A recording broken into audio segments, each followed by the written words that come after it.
This is Mr. Olzenkowski, he's our drafting CAD instructor here. This program, this is second level? Level 2. Drafting CAD? Yep.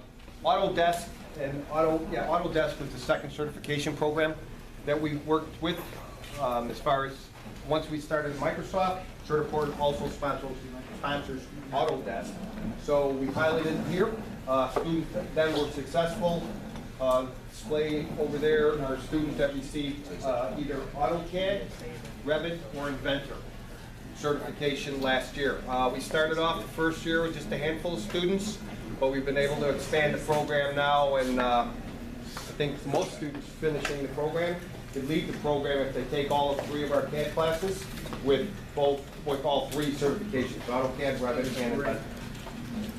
We were one of the first schools in the region to have a 3D printer, and that's it right there.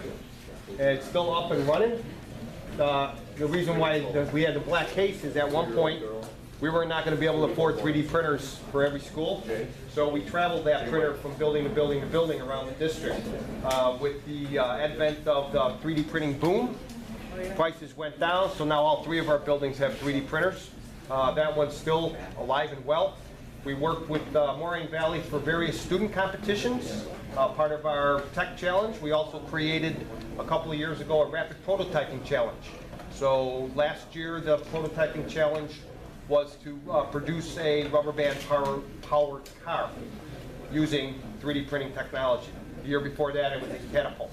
And you can see that's from the challenge the year before. Everything had to be 3D printed with the exception of the rubber band.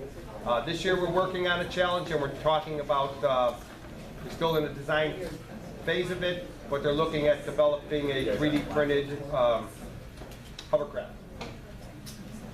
The laser printer is what produces the parts that you see here.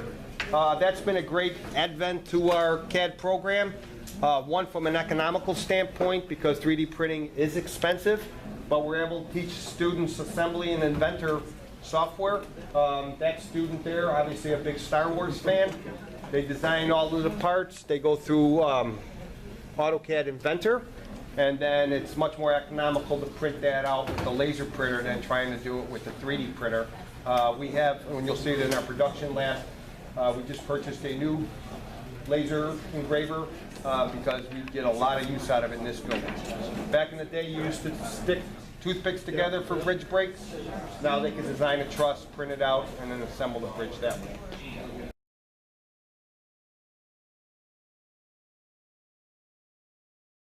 Anybody having this problem where the lines are going through the picture? Think Frank? Yes. I think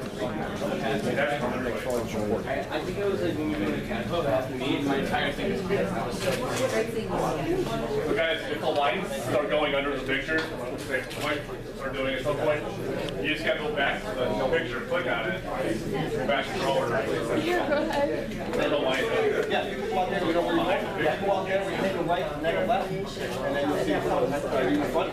Yeah.